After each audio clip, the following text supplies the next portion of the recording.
नमस्कार, DD news की विशेष पेशकश एजेंडा में आप सभी का बहुत बहुत स्वागत है। अभिवादन स्वीकार कीजिए मेरा। मैं हूं आपके साथ मोहम्मद अतीक। एजेंडा में आज बात होगी दिव्यांगजनों की।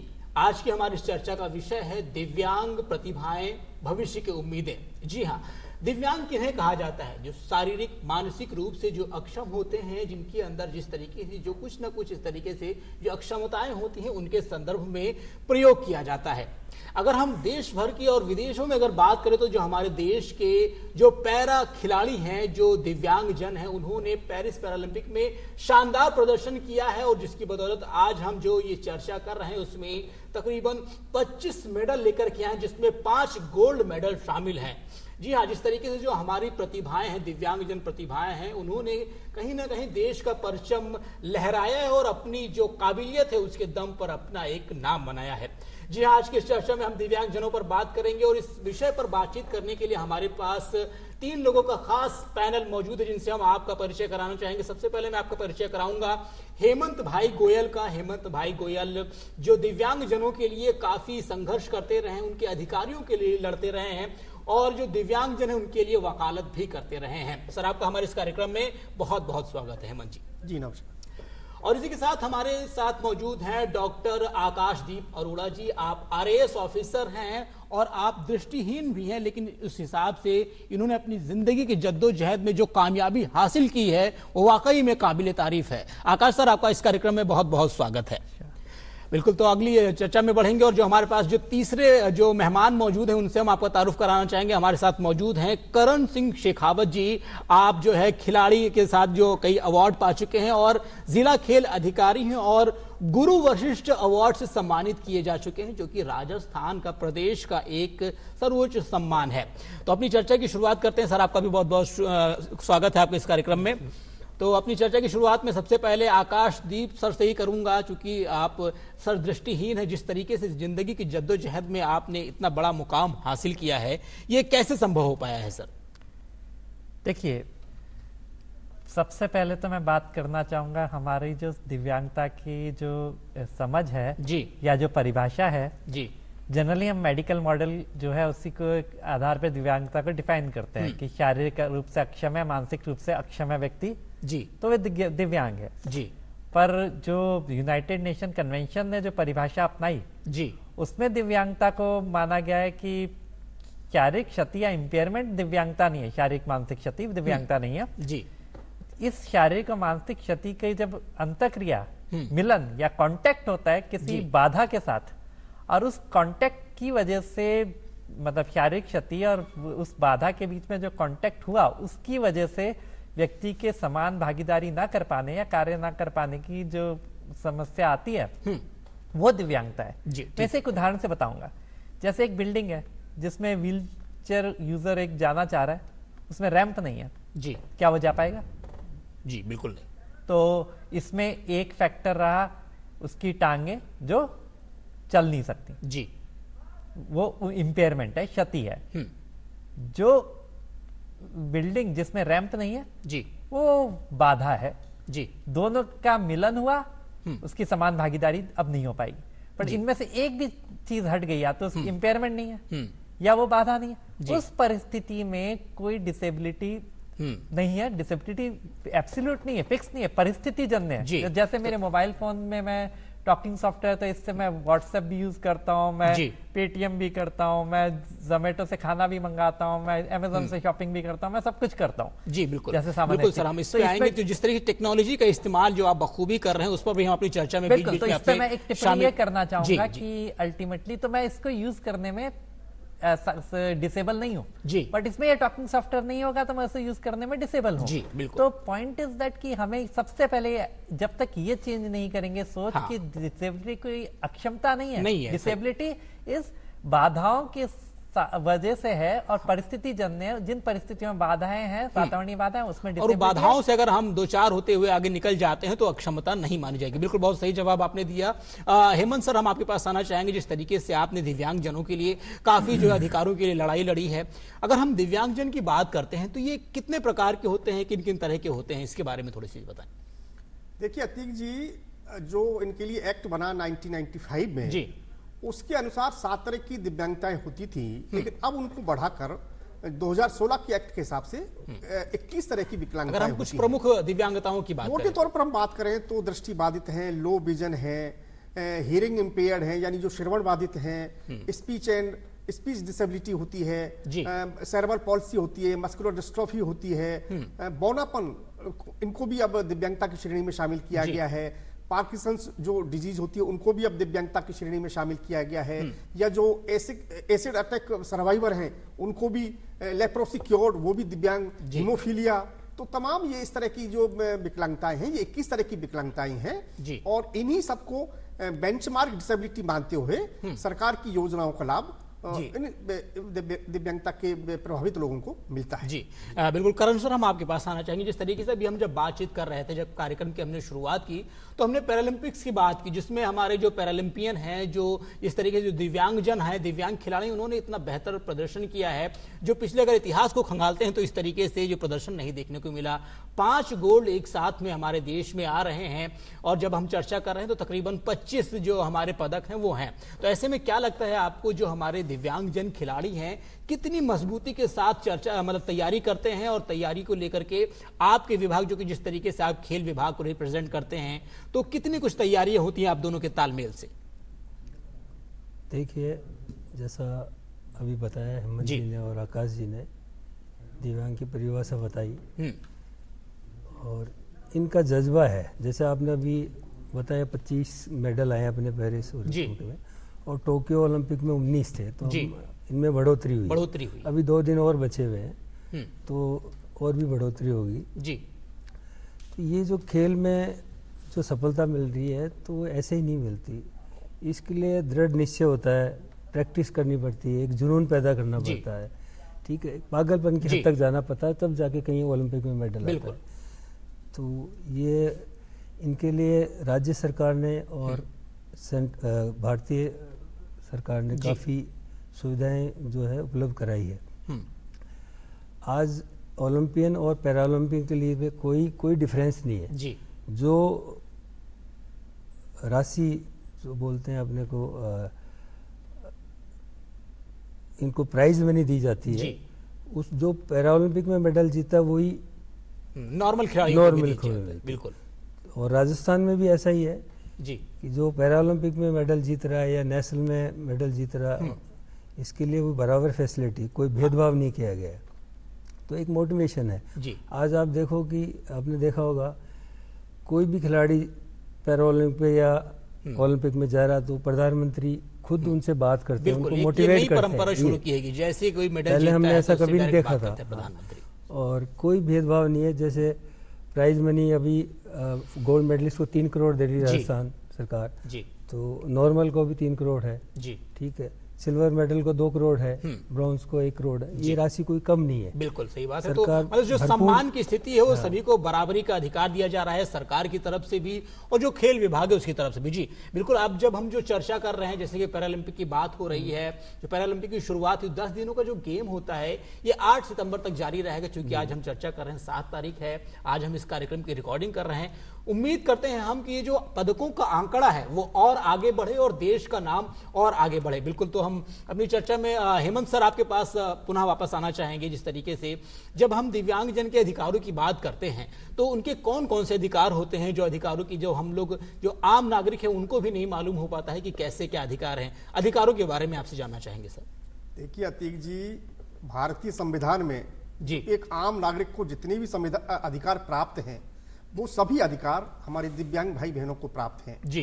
लेकिन चूंकि इनकी बाधाएं इनके साथ रहती हैं, कई सारी चुनौतियां इनके सामने रहती हैं, मानसिक चुनौतियां, शारीरिक चुनौतियां, तमाम तरह की चुनौतियां हैं, तो इनके अधिकारों को कैसे इनको सुगम तरीके से दिलवा सके, सरकार ने उसके लिए अतिरिक्त प्रयास किए हैं ताकि ये समाज में इनकी भागीदारी समुचित हो सके, इनको बराबरी का दर्जा इनको मिल सके, इनका इक्वल अपॉर्चुनिटी इनको मिल सकते, और समाज की मेन स्ट्रीम से, राष्ट्र की मुख्य धारा से कैसे जोड़ सकते हैं, उसके लिए तमाम प्रयास सरकार ने किए हैं। अब मान लीजिए कि जो पब्लिक प्लेसेज हैं, मल्टी स्टोरी बिल्डिंग्स हैं, धार्मिक स्थल हैं, हॉस्पिटल्स हैं, शिक्षण संस्थान हैं, मल्टी स्टोरी बिल्डिंग्स हैं, सभी जगह कैसे दिव्यांगजनों को बाधा रहित आवागमन की सुविधाएं मिल सकें। रैंप होना चाहिए, व्हीलचेयर होनी चाहिए, लिफ्ट इनके लिए स्पेशली डिजाइन होनी चाहिए, एटीएम बूथ है, बैंक की शाखाएं हैं तमाम जगह, तो वहां पर ये सारी सुविधाएं विकसित करने का प्रयास किया गया है। और भारत सरकार की फ्लैगशिप स्कीम है सुगम्य भारत अभियान, जो माननीय प्रधानमंत्री जी के दिल के बहुत नजदीक है। उस स्कीम के तहत सभी स्टोरेज को, गवर्नमेंट ऑफिसेज को इनके लिए एक्सेसिबल बनाया जा रहा है। कैसे, और इससे बढ़कर अब तो आगे चल के जो धार्मिक स्थल वाले लोग हैं वो खुद अपने मंदिरों में इस तरह की सुविधाएं प्रदान कर रहे हैं। पहले हमको इसके लिए संघर्ष करना पड़ता था, संघर्ष आज भी करना पड़ता है। और एक बात मैं बहुत स्पष्ट तौर पे कह सकता हूं कि हमेशा मैं गिलास को आधा भरा देखता हूं, आधा खाली नहीं देखता। पूरा भरने की चेष्टा हम सबको मिलकर करनी है। तो अभी हमने देखा कि जयपुर में मोती डोंगरी गणेश जी का मंदिर है, वहां पर चूंकि सीढ़ियां हैं, अब कैसे कोई व्हीलचेयर यूजर दिव्यांग दर्शन कर पाएगा, उसके लिए महन जी ने अपने खर्चे से वहां पर लिफ्ट लगा दी, हाइड्रोलिक लिफ्ट लगा दी। अब उसमें बैठकर दिव्यांग ऊपर तक जा सकता है। तो इस तरह की चीजें हैं। अभी आपको एक मैं बहुत बड़ा उदाहरण आपको देना चाहता हूं। अजमेर में पुष्कर जो ब्रह्मा जी टेम्पल है, मेरे ख्याल से वो देश का पहला ब्रह्मा जी का टेम्पल है। वहां पर काफी सारी सीढ़ियां हैं, तो जो दिव्यांग वहां ऊपर जाके ब्रह्मा जी के टेम्पल के दर्शन नहीं कर सकते। तो अब, और इसके साथ ही माननीय राष्ट्रपति जी वहां पर आए, 2 राज्यपाल वहां पर आए, वो भी वहां पर उनके दर्शन नहीं कर पाए। उन्होंने अपनी पूजा अर्चना नीचे बैठकर की। लेकिन वहां पर हमने ये एक एडवोकेसी की, क्योंकि एडवोकेसी का अपना बहुत बड़ा महत्व है। तो हमने इसके लिए जो विशेष योगजन न्यायालय होता है, जी बिल्कुल बिल्कुल। तो जिस तरीके से जो आप बता रहे हैं, जो सरकार है, सरकार के साथ साथ जो आम जन है वो भी कहीं ना कहीं दिव्यांगों के प्रति काफी जो संवेदनशील रहते हैं। जिस तरीके से जो आपने पहल की, जैसे मंदिरों में जो उनके लिए सीढ़ियां बनाने की बात की गई और जो लिफ्ट बनाने की बात की, ये काफी कारगर सही। 2004 में बिल्कुल हाईकोर्ट में दाखिल की थी जी। उसके बाद जेडीए ने ये प्रोविजन कर दिया कि कोई भी 500 मीटर से ऊपर की बिल्डिंग होगी उसमें इन तमाम प्रावधानों का आपको सम्मान किया जाएगा। बिल्कुल सही चीज है। और तो हम आकाश जी आपके पास आना चाहेंगे, चूंकि आप जिस तरीके से दृष्टिहीनता से परे हटकर आपने जो तैयारी की, आज आप एक आरएएस ऑफिसर हैं, एक विभाग को रिप्रेजेंट कर रहे हैं, तो ऐसे में आप कैसे आपने ये तैयारी की और तैयारी करते करते समय आपको क्या कुछ चुनौतियां सामने पेश आई?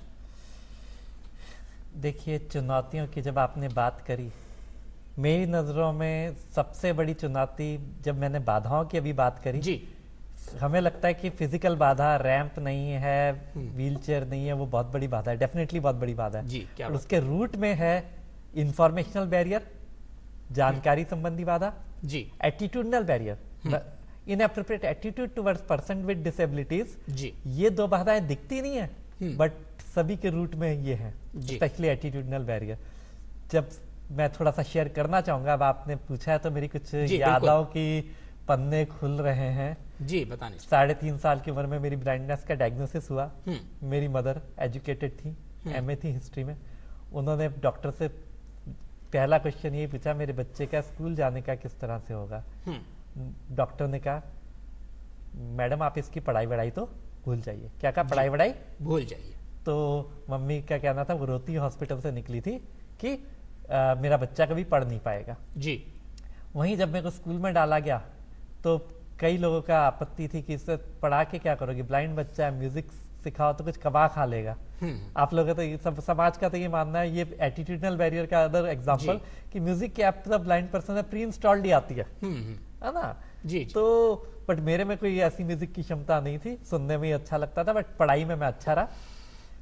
12th में मेरे 29th रैंक था जनरल मेरिट में जी पूरा, और राजस्थान बोर्ड में। तो सर, जब एक चीज आपसे जानना चाहूंगा, जब आपके टीचर ने ये बात बताई कि अपने बच्चे की पढ़ाई को आप भूल जाइए, पढ़ाई में नहीं करते, तो उस समय आपको कैसा लगा कि ये जो बात, ये जो लाइन हमारे लिए कह रहे हैं, कैसा प्रभावित किया आपको?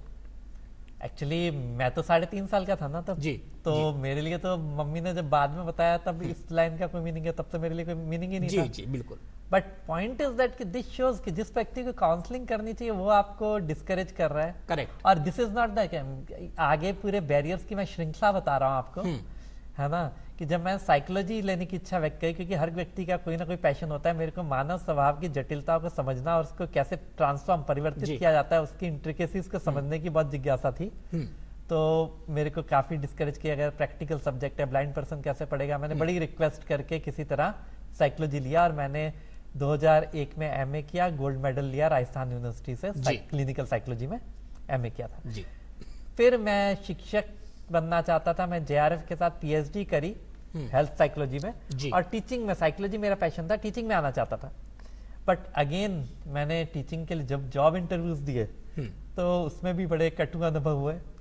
एक बार एक जगह पे जॉब इंटरव्यू देने गया कॉलेज में, तो उन्होंने मेरे से पूछा बोर्ड पे कैसे लिखोगे जी। मैं कहा मैं टेक्नो फ्रेंडली पर्सन हूँ, मैं टॉकिंग सॉफ्टवेयर से लैपटॉप चलाता हूँ, पावर पॉइंट बना के लाऊंगा, पीपीटी से पढ़ाऊंगा, मेरे को बोर्ड की जरूरत ही है ही नहीं जी। तो उन्होंने कहा देखते हैं क्या हो सकता है, थैंक यू। 2 मिनट का इंटरव्यू लिया, एक सवाल पूछा, बाहर भेज दिया। आप मेरे ख्याल से रिजल्ट समझ गए होंगे जी। बिल्कुल। उसके बाद एक और जगह इंटरव्यू देने गया, उन्होंने मेरी बड़ी तारीफ करी, मैं कहा अच्छे लोग लग रहे हैं, बट तारीफ करके उन्होंने थैंक्स कह दी, मेरी नॉलेज टेस्ट नहीं करी। मेरे को लगा यहाँ पे भी दाल में काला है। वहां पे इंटरव्यू बोर्ड में एक मैडम थी, मैंने उनसे पूछा मैम मेरे को लगता है आप मेरे को लेना नहीं चाहते, आप बायस्ड हैं। उन्होंने कहा अरे देखिए देखिए हमने आपकी कितनी तारीफ करी, आप कैसे कैसे हमें बायस्ड कह रहे हैं जी। मैंने कहा मैम मैं तारीफ इंटरव्यू नहीं, जॉब इंटरव्यू देने आया हूँ, and I want a job, अगर अच्छा हो तो जॉब दीजिए मेरे को। मैंने कहा बच्चों को डिसिप्लिन कैसे करोगे तुम? मैं कहा डंडे के बल पे डिसिप्लिन थोड़ी होता है, आप कंटेंट अगर मेरा अच्छा होगा तो अपने आप लोग सुनना चाहेंगे। बिल्कुल। और दूसरी चीज मैं कहा कि आप अगर मेरा काम पसंद नहीं है तो बाद में निकाल देना, आप ऐसा थोड़ी कि लाइफ लॉन्ग परमानेंट ही रखना है आपको। बट आप पहले से क्यों सोचो कि मैं नहीं कर पाऊंगा जी। फिर भी मेरा सिलेक्शन नहीं किया उन्होंने। एक बहुत सीवियर डिप्रेशन का फेज आया, मेरे को कई इंटरव्यू कॉल आया, मैं नहीं गया। फिर आरएस की तरफ कैसे आपने कोशिश की? बिल्कुल, वैकेंसी निकली थी आरएस की, मैं कहा खाली बैठे पढ़ाई तो करने का शौक था, मैंने कहा इस एग्जाम को अटेम्प्ट करते हैं। तो उसमें अटेम्प्ट किया और 2011 में अप्रैल में उसका रिजल्ट आया, और उसमें मेरा जनरल मेरिट में 12वां रैंक आया, 40 सीटें आरएस प्रॉपर में थी, डेस्टिनी इधर ले आई। बिल्कुल। तो कभी कभी लगता है कि उन प्राइवेट कॉलेजेस को मैं थैंक्स कन्वे करूं कि आप लोगों ने मेरे को नहीं लिया, और आरएस बनने में बिल्कुल काफी बड़ी चीज आपने बताई। अगर उन्होंने आपको सिलेक्शन कर लिया होता तो शायद आप एक आरएस अफसर न बैठे होते, हमारे साथ बीच में चर्चा ना करे होते। लेकिन ठीक है, आपने जिस तरीके से उस चैलेंज को आपने स्वीकार किया और स्वीकार करते हुए इतना बड़ा अचीवमेंट लिया, ये काफी काबिले तारीफ है। बिल्कुल। बट ये कहना चाहूंगा कंक्लूडिंग में कि अगर ये एटीट्यूडनल बैरियर नहीं होते लोगों की सोच के, तो ये जर्नी आसान हो सकती थी। बिल्कुल, है ना? इसी पे मेरा चैलेंज यही है कि मेरे को सोच बदलनी है। बिल्कुल, सोच बदलनी है, और सोच बदलेगी हमसे और आपसे। जी, आप कुछ कहना चाह रहे हैं? जी आप बताएं। आकाश जी जो कह रहे हैं बिल्कुल 100% सही है, क्योंकि अभी भी आज हम जब 25 साल से मैं इस फील्ड में संघर्ष कर रहा हूं, पहले तो ये मानते थे कि नहीं दिव्यांग मतलब कुछ नहीं कर सकता, विकलांग कहते थे कि विकलांग नहीं, ये तो प्रोडक्टिव हो ही नहीं सकता, ये तो अंधा है, मतलब दृष्टिबाधित है, घर में रहेगा, पहले से परसेप्शन बना लेते थे। लेकिन आज भी इनकी क्षमताओं पर, इनकी जो कार्य कुशलता है उस पर, इनकी इंटेलिजेंसी पर आज भी हमें पूरा यकीन नहीं है सोसाइटी के लोगों को। ये बहुत ही एक दुखद पहलू है, क्योंकि आज भी हम ये सोचते हैं कि नहीं ये दिव्यांग है, ये क्या कर पाएगा, इसको घर में रखें, कहाँ इसको साथ लेके जाएंगे, क्या करेंगे और हमें दिक्कत आएगी। तो ये जो है ना दृष्टिकोण, क्योंकि सरकार की जो बाधाएं, जो इंफ्रास्ट्रक्चर की जो बाधाएं, वो तो बाद की बात है। अभी तो हमारा माइंडसेट इस बात को लेकर नहीं है कि क्या दिव्यांग सामान्य व्यक्ति से कहीं दिव्यांगों के प्रति जो हमारा नजरिया सबसे पहले उसको चेंज करने की जरूरत है। देखिए ना कि 25 मेडल ये लोग जीत कर आए हैं, सामान्य खिलाड़ियों को मेडल जीतने के लिए इतनी मशक्कत करनी पड़ रही है, और इन्होंने मेडल्स की झड़ी लगा दी। बिल्कुल बिल्कुल, ये भी अपने आप में काफी काबिल गौर है, जिस तरीके से जो हमारे खिलाड़ी हैं पैरालंपियन, कितने अच्छे उन्होंने प्रदर्शन किया, और आगे भी आने वाले वक्त में भी ये और अच्छा प्रदर्शन करेंगे। करण सर, हम आपके पास आना चाहेंगे, जिस तरीके से हम लोग जो पैरालंपियन की बात करते हैं, कोई भी खिलाड़ी जैसे पैरालंपिक्स गेम चल रहे हैं तो हम उसकी चर्चा कर ले रहे हैं, लेकिन अगर उसके बावजूद भी बहुत सारे खेल होते रहते हैं, नेशनल गेम, इंटरनेशनल गेम होते हैं, तो ऐसे में खिलाड़ियों को लेकर के क्या कुछ योजनाएं आप लोगों के पास होती हैं? अगर हम राज्य स्तर की बात करते हैं या अगर हम राष्ट्रीय स्तर की बात करते हैं तो कौन कौन सी योजनाएं हैं पर्टिकुलर? देखिए, निश्चित रूप से योजनाएं हैं जी, राज्य सरकार ने बनाई है। अभी हमने पैरा खिलाड़ियों के लिए 2 पैरा सेंटर खोले हैं जी, एक जयपुर में और जोधपुर में। जयपुर वाला भी कंप्लीट है विद्याधर नगर में, और जोधपुर वाला भी कंप्लीट हो रहा है। और अभी हमारे पास 10 पैरा खिलाड़ी जो स्टेडियम में जी, हॉस्टल में, जिनका निःशुल्क खाना और ट्रेनिंग वगैरह सब फैसिलिटी हम दे रहे हैं। और हर जिले में हमारे यहाँ पे जो भी कोचेज हैं वो वहाँ पे उनको पैरा और सभी सामान्य खिलाड़ी को बराबर ट्रेनिंग देते हैं जी। रही जागरूकता की बात, जब तक देखिए ये सारी बातें अभी हुई, ये किसी को मतलब मोटिवेट नहीं करना चाहिए, मोटिवेट करना चाहिए। मोटिवेट करने की सारी जो क्रिया है यही है जी।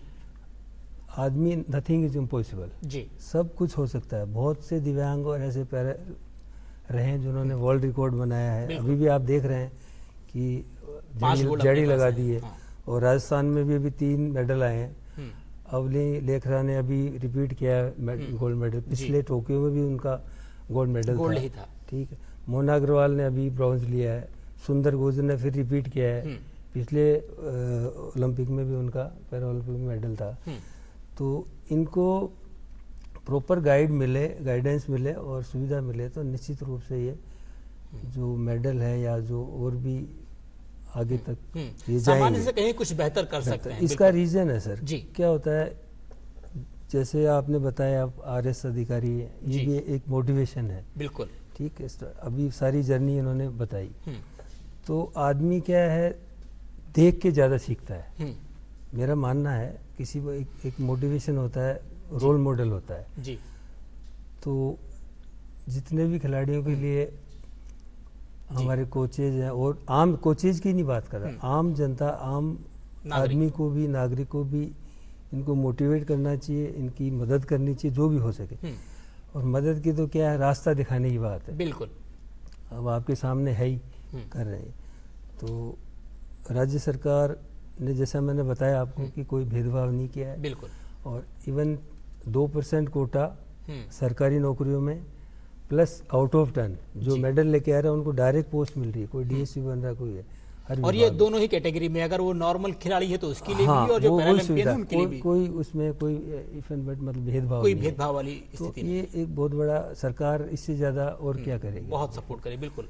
तो जिस तरीके से सर हेमंत सर आपके पास आना चाहेंगे। अभी सर ने बताया, शेखावत जी की बात को एक अच्छे से अंडरलाइन करते हैं। राजस्थान ऐसा पहला प्रदेश रहा होगा कि जहां पर आउट ऑफ टर्न जाकर सरकार ने इनको गजेटेड अफसर तक की सीधी नौकरी दी है। बिल्कुल, बहुत बड़ा एक इनको प्रोत्साहन है। ये राशि अपनी जगह होती है, प्राइज मनी अपनी जगह होती है, लेकिन आप सीधे सीधे गजेटेड अफसर की नौकरी दे दें, एक बहुत बड़ा सम्मान है, बहुत बड़ा सम्मान है, बहुत बड़ा संबल है।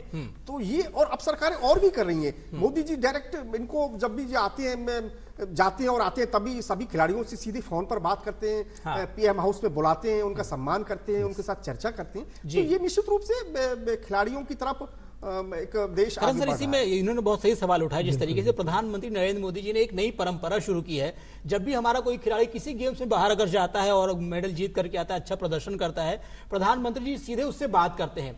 ये इससे क्या लगता है आपको, खिलाड़ियों के ऊपर क्या कुछ प्रभाव पड़ता है? और जो खिलाड़ी अभी मैदान में है, जो उस स्टेज पर नहीं पहुंच चुके हैं, उनके लिए कैसा प्रतीत होता है ये? सर 140 करोड़ जनता है जी।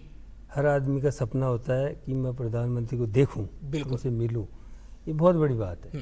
पहले अपने देश में मैंने, हो सकता है कभी क्रिकेटर से मिले हो कोई प्रधानमंत्री, आज हमारे प्रधानमंत्री पैरा वालों से भी मिलते हैं, टीम गेम वालों से भी मिलते हैं, उनसे बात करते हैं ड्यूरिंग जो वहाँ पे कंपटीशन होता है, उनको हौसला देते हैं। ये एक मतलब बहुत बड़ी बात है, अनएक्सपेक्टेड है। तो निश्चित रूप से खिलाड़ी को, चाहे पैरा का हो चाहे नॉर्मल खिलाड़ी हो, उसको मोटिवेशन मिलता है। बिल्कुल, एक संबल मिलता है और एक कहीं ना कहीं हौसला अफजाई उनकी होती है।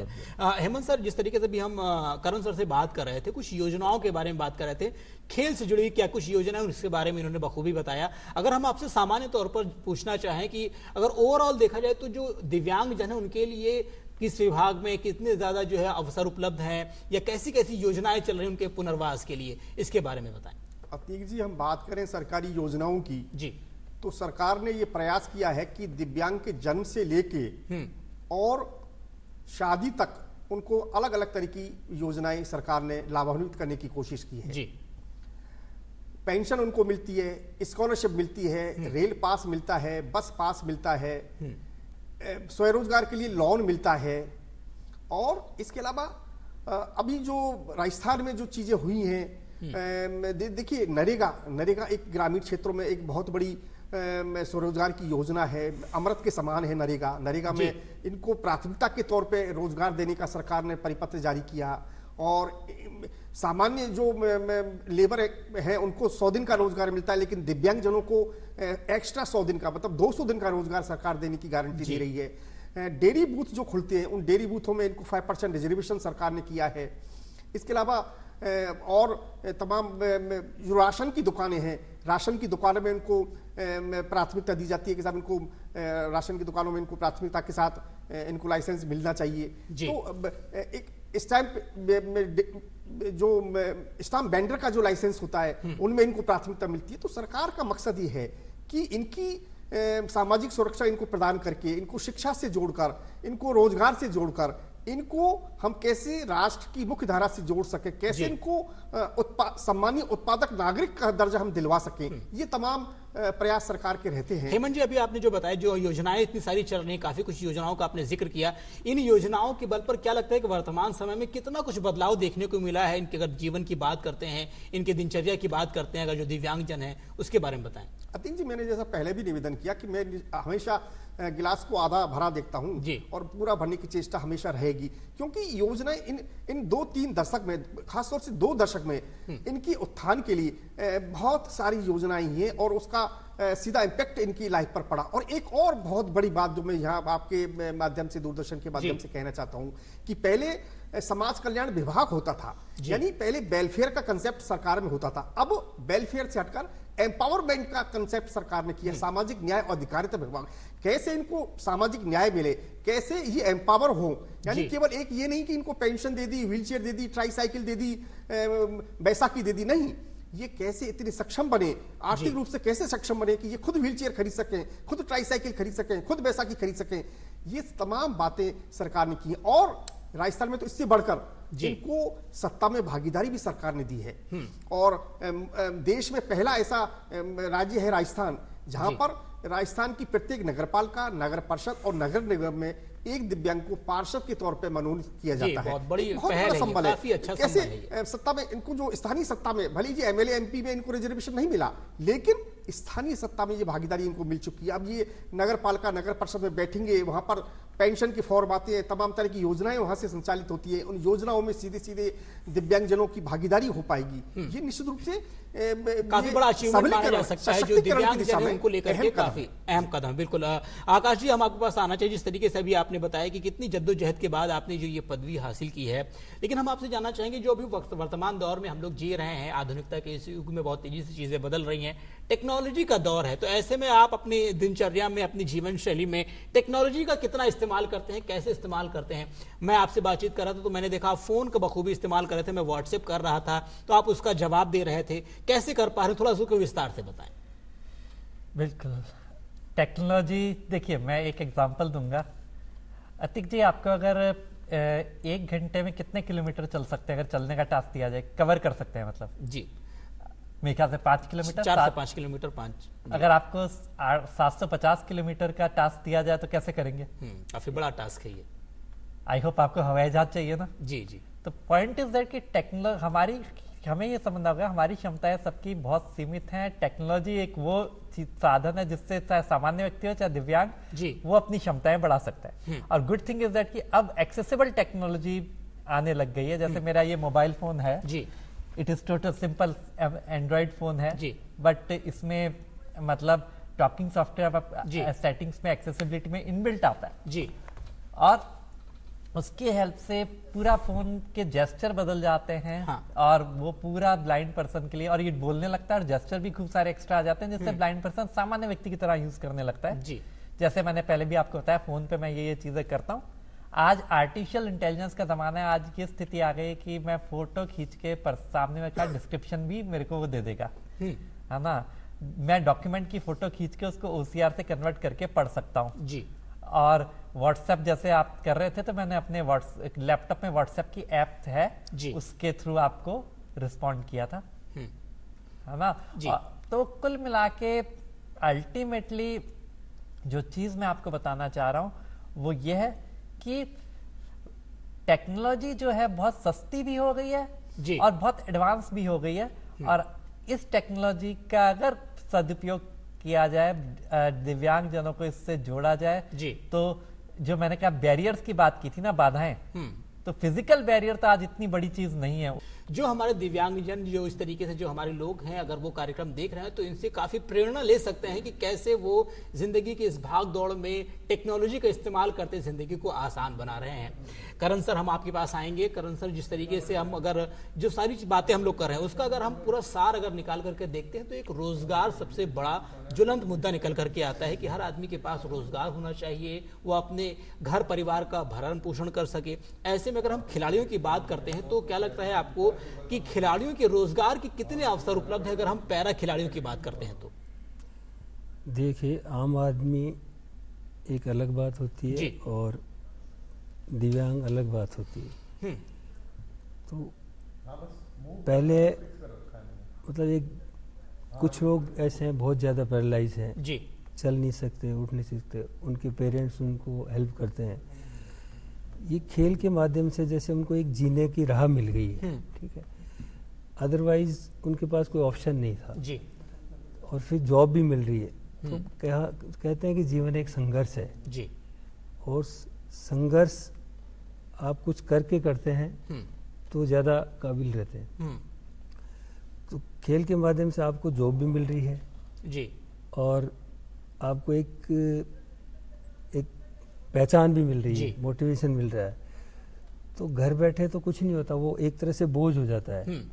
मैंने जैसे कहा कि इनके पास ज़्यादा ऑप्शन नहीं है, आम आदमी के पास तो बहुत ऑप्शन होते हैं। तो ये खेल के माध्यम से इनको जॉब मिल रही है और एक मतलब दिशा मिल रही है कि हमें कुछ करना है। तो ये बहुत बड़ा प्लेटफॉर्म है उसके लिए। और मैं ये चाहता हूँ कि जैसे शहर में तो इनको गाइडेंस मिल जाती है, प्रिंट मीडिया है, सोशल मीडिया है, ठीक है, इलेक्ट्रॉनिक मीडिया है, लेकिन गांव में अभी भी गांव में पता नहीं लोगों को कि कौन सा खेल खेलना है और इससे हमें क्या क्या होगा, क्या जॉब मिलेगी कि नहीं मिलेगी। आज अभी आपने देखा होगा कि फर्जी एसोसिएशन और फर्जी खेल बहुत से हो गए, 200-250 खेल हो गए। तो इनको ये जानकारी होना चाहिए कि कौन से ओलंपिक खेल है, कौन से खेल में हमें जाने से, मेहनत करने से हमको जॉब मिलेगी या हमें आगे मौका मिलेगा, ये बहुत ज़रूरी है।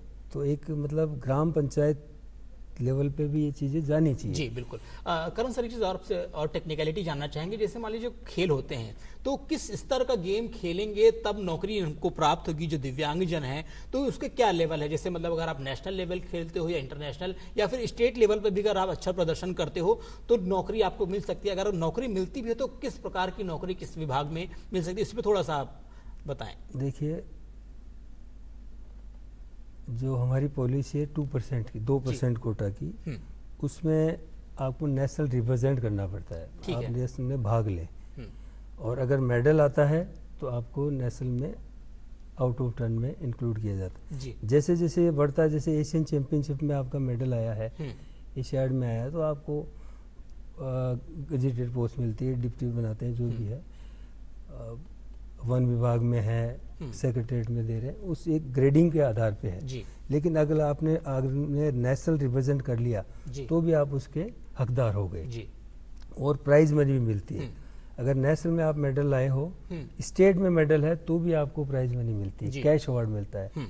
तो ये बहुत बड़ी बात है जी, बड़ा संबल है। हेमंत जी, हम बात कर रहे हैं क्योंकि पुरुष जिस तरीके से जितने मजबूत होते हैं, संबल होते हैं, कई बार देखा जाए तो महिलाएं कहीं ना कहीं थोड़ी बहुत पिछड़ जाती हैं। अगर इससे मामले की बात करते हैं तो दिव्यांगजनों की अगर बात करते हैं तो जो कई सारी योजनाएं आपने बताई, तो अगर हम महिलाओं पर केंद्रित अगर बात करते हैं तो महिलाओं के लिए क्या कुछ विशेष अवसर उपलब्ध हैं? देखिए, बात आप बिल्कुल सही कह रहे हैं, लेकिन महिलाओं को विशेष तौर से ऐसी कोई योजनाएं सरकार के द्वारा प्रस्तावित नहीं है जी, जो केवल महिलाओं पर केंद्रित हो जी। सभी योजनाएं जो दिव्यांगों को जिनका लाभ मिलता है उन सभी का महिलाओं को भी लाभ मिलता है जी। लेकिन अब चूंकि योजनाओं के इतर मैं थोड़ा सा एक और बात कर लूं कि जो महिलाएं हैं वो कहीं ज्यादा समाज में प्रताड़ित होती हैं, उन पर अत्याचार ज्यादा होते हैं बनस्पत दिव्यांगजन जी। तो अभी एक हम यहाँ पर एक जिक्र कर देते हैं कि जो इनका PWD एक्ट 2016 का सेक्शन 92 है जी, उसके अंतर्गत अगर किसी को प्रताड़ित किया जाता है, अपमानित किया जाता है, उस पर अत्याचार किए जाते हैं तो 6 महीने की सजा भी है, उसमें कैश मनी का जुर्माना भी है, इस तरह की तमाम चीजें हैं। लेकिन जब दिव्यांग इन मामलों में FIR दर्ज करवाने जाता है थाने में, हाँ, तो आईपीसी एक्ट की धाराएं तो उसमें सम्मिलित की जाती हैं, लेकिन उसमें सेक्शन 92 को शामिल नहीं किया जाता। लेकिन अब यहाँ पर पुलिस डिपार्टमेंट ने इस तरह के परिपत्र जारी कर दिए हैं कि भाई कोई भी अगर कोई इस तरह की एफआईआर होगी तो उस एफआईआर में सेक्शन 92 का भी हवाला मेंशन किया जाएगा। इससे क्या हुआ कि जो अगर वो साक्ष्य के आधार पर इस तरह का कोई अपराध साबित होता है, कोई अत्याचार साबित होता है, तो सेक्शन 92 की धाराएं जुड़ने से, प्रभावशाली होने से उसको अपराध और प्रभावशाली तरीके से मिल पाएगा और अपराधों पर कंट्रोल हो पाएगा। तो इस तरह की तमाम चीजें, लेकिन हाँ आप सही कह रहे हैं कि महिलाओं को अतिरिक्त कुछ लाभ मिलना चाहिए। वो अभी तो समाज, लेकिन अब दिव्यांगता की अगर बात आती है तो कहने की सरकार ने भेदभाव नहीं किया है। जो महिलाओं, जो पुरुषों को जो चीजें मिल रही हैं वो महिलाओं को ही को भी देंगे, बराबरी का एक अधिकार देने की बात कही गई है। जी बिल्कुल। तो जिस तरीके से आकाशदीप सर हम बात कर रहे थे, हमने देखा कि आप कितने ज्यादा एडवांस्ड हैं चीजों को लेकर के भी। आपने जैसे जैसे जो पढ़ाई की बचपन से लेकर के अभी तक आपने कहना चाहिए। जी हाँ, आप कुछ जोड़ना चाहें? जो आप महिलाओं की बात करते, अभी जैसे आंगनवाड़ी कार्यकर्ता, सहायिका जो होती है, वो चूंकि महिलाओं की जॉब होती है, वहां पर हमने दिव्यांग महिलाओं को, जो लोकोमोटर डिसेबिलिटी की जो दिव्यांग महिलाएं हैं, उनको वहां की सिलेक्शन में प्राथमिकता दिलवाने के आदेश राजस्थान सरकार ने जारी किए हैं, ताकि वहां पर उनको, चूंकि जो कम पढ़ी लिखी महिलाएं होती हैं, वो वहां पर आसानी से उनको रोजगार मिल सकता है, उनका गुजारा उस जॉब के सहारे चल सकता है। बिल्कुल। तो आकाश जी, आपसे बातचीत हम कर रहे थे, सवाल हमारा ये था कि जिस तरीके से आपने चीज़ों को लेकर के अब खुद को अपडेट किया है, आप मोबाइल चला रहे हैं, जो उसमें जो चीज़ें सॉफ्टवेयर उसका इस्तेमाल करके चीज़ों को आसान बना रहे हैं। मैंने देखा कि आपने एक किताब भी लिखी है जो हमारे जो दिव्यांगजन हैं उनको प्रेरणा देने के लिए, उनको काफ़ी कुछ जानकारी देने के लिए। आपने क्या कुछ चीज़ों को केंद्रित रखते हुए ये जो आपने लिखी है किताब? देखिए, लॉकडाउन में समय था जी, मैंने एक आर्टिकल के फॉर्म में लिखा, जो अभी आपसे सोच को बदलने के लिए एटीट्यूडनल बैरियर की बात मैंने बताई, उसके ऊपर फिर मैंने और लिखा थोड़ा। तो मेरा मन आया कि मैं मनोविज्ञान में पीएचडी हूँ, लाइफ स्किल्स ट्रेनर हूँ अपने आप में ही मैं, तो why should not I right life skills in A form जो ब्लाइंड पर्सन और सामान्य व्यक्ति दोनों समझ सके। उनके लिए मैंने ऐसी सॉफ्ट स्किल्स पे चैप्टर लिखा। फिर मैंने कुछ दिव्यांग जनों का, जो एम्पावर्ड दिव्यांग जन है, उनका इंटरव्यू किया और उसको ट्रांसक्राइब, रिकॉर्ड करा, ट्रांसक्राइब करके लिखा। फिर मैंने टेक्नोलॉजी के बारे में एक चैप्टर लिखा, जिसमें अल्टीमेटली मैंने ये जो टेक्नोलॉजिकल सॉल्यूशंस के एग्जांपल्स दिए जो अवेलेबल हैं आज के टाइम पे, ताकि लोगों की अवेयरनेस हो। और फिर लास्ट में मन आया फिर अपने बारे में भी एक चैप्टर, जिसमें अपनी बारे में मैंने कुछ अपने संस्मरण डाले। तो ऐसे 7 चैप्टर करते करते ये पूरी एक किताब बन गई और मुझे ये अमेज़न और किंडल पे अवेलेबल है। और जिन्होंने भी पढ़ी उन सब ने मेरे को एक बहुत अच्छा फीडबैक दिया कि उनकी मतलब लाइफ में बहुत बड़ा चेंज आया इसे पढ़ के। तो ये चीज़ है। तो आई वुड रिक्वेस्ट कि पाठक जो अपना व्यूअर्स भी हैं, तो अगर उनको किसी को अमेज़न और किंडल जी बिल्कुल, तो जिस तरीके से जो आपकी किताब है, काफी आपने जो अपना स्मरण है वो काफी कुछ चीजें लोगों को समझाने हो उसके लिए अपने किए, काफी अच्छा रहा है, सराहनीय रहा है। हेमंत जी, जिस तरीके से हम बात कर रहे थे, अगर हम समाज में दिव्यांगता के पूर्वाग्रहों की बात करते हैं, पूर्वाग्रह से सब पूरा चीजें रहती हैं, ये जो मानसिकता है इसको बदलने के लिए क्या कुछ किया जाता है कि समाज जो दिव्यांग जन के प्रति जो एक सोच है वो कैसे बदली जा सकती है? देखिए, जो पूर्वाग्रह थे वो तो आकाशदीप अरोड़ा जी जैसे लोगों ने बदले हैं जी। जो पूर्वाग्रह थे वो तो आज 25 मेडल हमारे पैरा ओलंपिक में इन लोगों ने जीते हैं, वो हमारे भाई बहनों ने बदला है। और आपने जहां भी इनको मौका दिया, देखिए दिक्कत कहां पर है, ये दिव्यांग कहां पर हो जाते हैं, जहां पर इनको बाधाएं खड़ी रहती हैं और वहां पर इनको हम इनका समाधान हम नहीं करें, वहां पर ही दिव्यांग है। अगर हम इनको मौका दे दिया और इनकी बाधाएं दूर कर दी, तो मैं आपको ये गारंटी के साथ कह सकता हूं कि ये सामान्य व्यक्तियों से कहीं ज्यादा बेहतर हैं, कहीं ज्यादा प्रतिभाशाली हैं। और आप कितने ही उदाहरण आप देख लें, ये जज बन गए, ये आईएएस बन गए, आरएएस बन गए, तमाम, ऐसा कोई फील्ड नहीं है जहां पर दिव्यांगों ने अपना परचम नहीं लहराया हो। तो ये हम, लेकिन अभी भी पूर्वाग्रह से ग्रसित लोग हैं। मान लीजिए इनको सरकारी नौकरी में 4% रिजर्वेशन है, लेकिन अब 4% रिजर्वेशन आसानी से नहीं मिलता, क्योंकि अभी भी ऐसे लोग हैं जो ये मानते हैं कि भाई ये दृष्टिबाधित है, ये आकाशदीप ब्लाइंड है, ये क्या कर पाएंगे। लेकिन इन्होंने अपने आप को प्रूव किया ना। तो जब इनको रिजर्वेशन नियमानुसार नहीं मिलता, इनको हाईकोर्ट जाना पड़ता है, इनको उस तरीके से मेहनत करनी पड़ती है। तो इस तरह के तमाम पूर्वाग्रह इस तरह के हैं। मान लीजिए कोई, हमने देखिए मैं आपको बहुत अच्छा उदाहरण आपको बताता हूं जी। हमने राजस्थान में कांस्टेबल भर्ती में रिजर्वेशन का मामला उठाया जी। पुलिस डिपार्टमेंट ने ये जवाब दिया कि भाई इनको हम कांस्टेबल भर्ती में रिजर्वेशन कैसे दे सकते हैं। मैंने कहा हाँ दे सकते हैं, आपकी तमाम जैसे जो रिसेप्शन है वहां पर आप दिव्यांगों को बैठा सकते हैं। जो सामान्य व्यक्ति है वो बार बार उठ के भागेगा, कभी रिसेप्शन पे आपको मिलेगा नहीं। लेकिन अगर आपने दिव्यांग व्यक्ति को रिसेप्शन पे बैठा दिया, आपने कंप्यूटर ऑपरेटर इनको बता दिया, आपने डायल 100 में इनको बैठा दिया, ये आपको बेहतर सर्विस दे पाएंगे जी, अच्छी से सर्विस दे पाएंगे। तो कहने का मतलब ये है कि इनको मौका मिलने की बात है, अवसर मिलने की बात है। जहां इनको अवसर मिला इन्होंने अपने आप को साबित प्रूव किया है। बिल्कुल करण सर, जिस तरीके से भी सर ने बताया, काफी कुछ चीजें बताने की कोशिश की कि अगर उनको जितने अवसर उपलब्ध कराए जाते हैं हमेशा अपने आप को साबित करते हैं। खेलों को लेकर कई बार आपके पास बहुत सारे दिव्यांग खिलाड़ी जो बच्चे होते होंगे वो आते होंगे, तो ऐसे में क्या लगता है, जो बेशक इसमें कोई दो राय नहीं है कि अगर हम वैश्विक स्तर पर देखते हैं तो जो पैरालंपिक्स में हमारे खिलाड़ियों ने बहुत बेहतर प्रदर्शन किया है, हर खेल में लगभग करते हैं, लेकिन फिर भी अगर हम खिलाड़ियों की बात करते हैं तो अगर वो आपके पास मिलने के लिए आते हैं और वो इस तरीके से, तो उनको खेलों के प्रति कैसे जागरूक किया जाए, क्या चीज़ों को लेकर के उनको जागरूकता बढ़ाई जानी चाहिए खेलों को लेकर? जैसे मैंने पहले भी कहा कि नॉलेज, अभी कल ही एक पेरेंट आए थे मेरे पास, उनका बच्चा डिफेंडर में जी, एक उसकी सिस्टर भी आई बच्चे की नॉलेज लेने के, तो मैंने उनको बताया कि आप पैरा ओलंपिक के जो ये एसोसिएशन है उनके नंबर दिए जी, उनसे आप ये जानकारी ले सकते हैं कि कैसे कैसे आपकी कौन सी कैटेगरी होती है, कौन सी इवेंट में भाग ले सकते हो जी। तो सबसे बड़ी यही है कि इनको ज़्यादा से ज़्यादा सहयोग किया जाए और जानकारी दी जाए। जानकारी के अभाव में पैरा मतलब जो विकलांग ही नहीं, जर्नल प्लेयर मैंने देखा है, मैं भी एक गांव से बिलोंग करता हूँ जी, तो उनको पता ही, जैसे मैंने पहले कहा, कुछ पता ही नहीं होता है जी। तो सबसे पहला काम तो इनको ग्राउंड तक लाया जाए जी, मैदान तक लाया जाए। ये फिर बाद की बातें उनके टैलेंट को देख के कौन सा गेम उनको खेलना है, कौन कौन सी प्रतियोगिताएं होती है, हमारे कोचेज सब जानते हैं। वो स्पोर्ट्स में जो भी एसोसिएशंस हैं उनको बताया जाए कि भाई आप इस खेल में खेलें और इस स्तर पे जा सकते हैं जी, ये चीज़ें सुविधा उपलब्ध कराई जाए। तो यही सबसे बड़ी बात है कि इनको मैदान तक लाया जाए, जानकारी दी जाए, तभी सब, और डेडिकेशन और इसमें कोई कमी नहीं है। मैंने कहा ना, जैसे अगर इनको कभी जैसे कि हेमंत जी ने बताया कि जब भी कभी इनको अवसर मिले हैं, दिव्यांग जनों ने अपने आप को साबित कर दिखाया है। आप वही चीज कहना चाह रहे हैं, इनके अंदर भूख है, भूख यानी भूख है। खेल प्रतिभाओं की जब हम बात कर रहे हैं तो इसमें सबसे बड़ी जरूरत तो ये है कि एक तो पहले प्रतिभाओं को तलाशना है और उसके बाद तराशना है।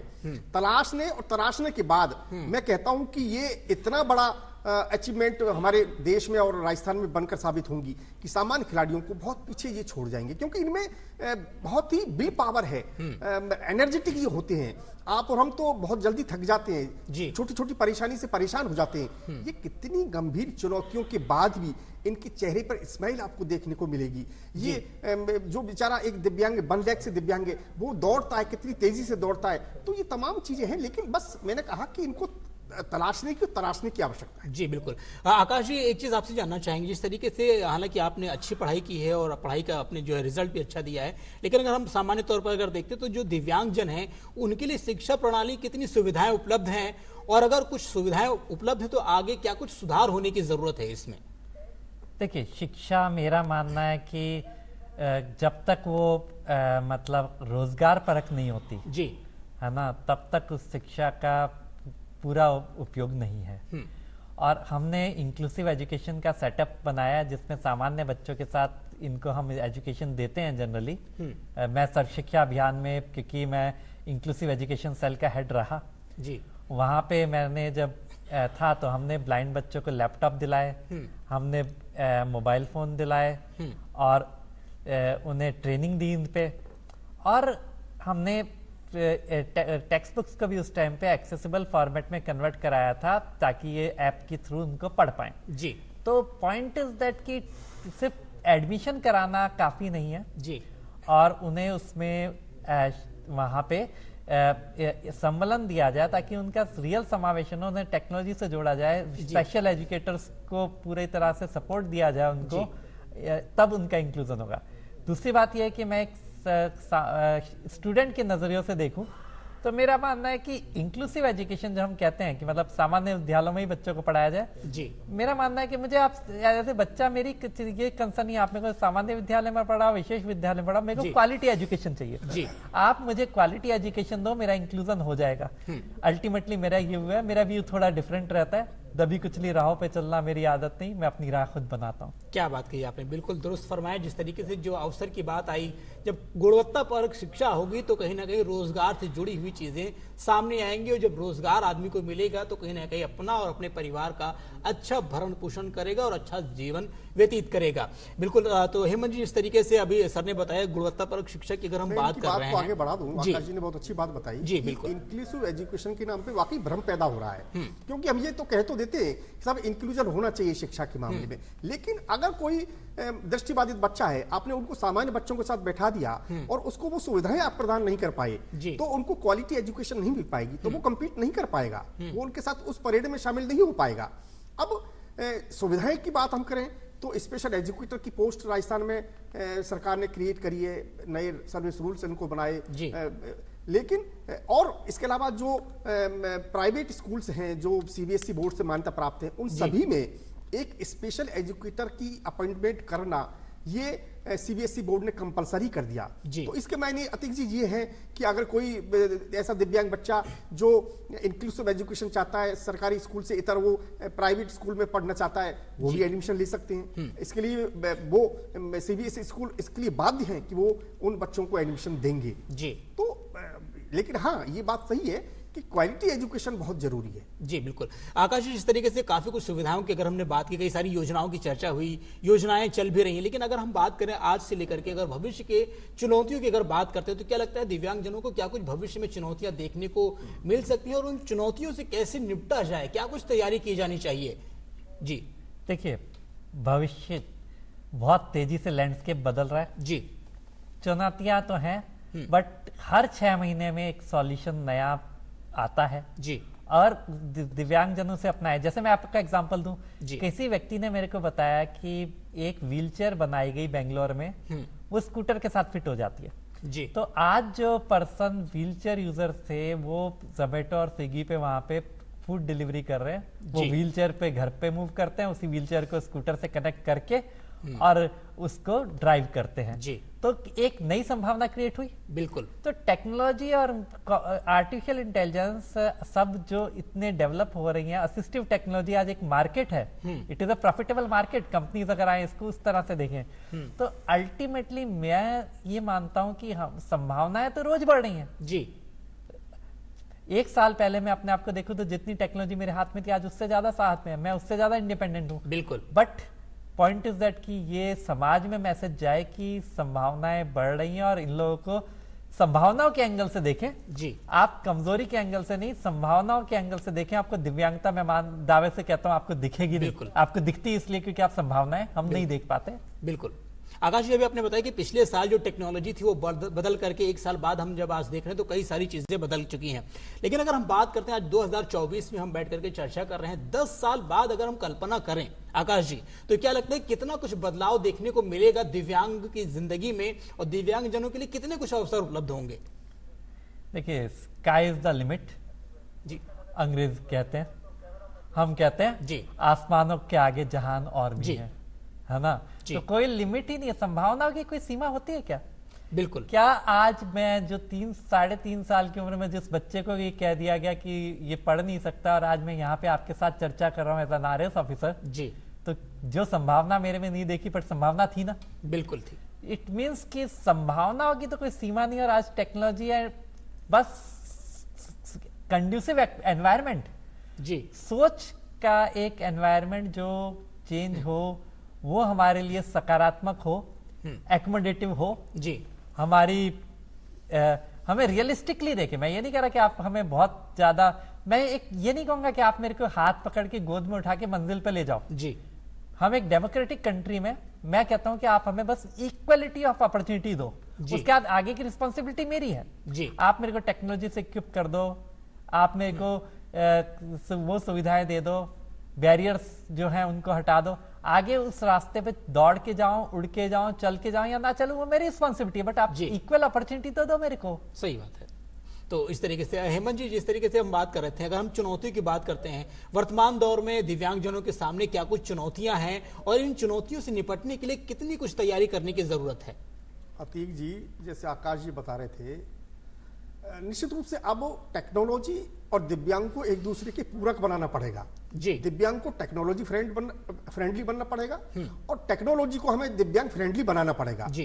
तमाम तरह की जो वेबसाइट हैं भारत सरकार, राजस्थान सरकार की, उन सभी वेबसाइट को वो कैसे दिव्यांग हमारे एक्सेसिबल कर सकें, चाहे वो दृष्टि बाधित हैं, चाहे हियरिंग इंपेयर्ड हैं, या तमाम तरह के लोग हैं, तो उन सारी वेबसाइट्स को दिव्यांग फ्रेंडली बनाना पड़ेगा। और सारी जो टेक्नोलॉजी है, अब मान लीजिए लैपटॉप है, मोबाइल है, तो कैसे दृष्टिबाधित तो उसको कर सकते हैं, ये सब उनको उसके अनुरूप उनको डिजाइन करवाना पड़ेगा। लिफ्ट है, उनको इनके अनुरूप बनाना पड़ेगा। तो तमाम तरह की इस तरह की चुनौतियां हैं और इन चुनौतियों के बीच संघर्ष जारी रहेगा। संघर्ष कभी खत्म होता नहीं है, आम इंसान के लाइफ में भी संघर्ष कभी खत्म नहीं होता।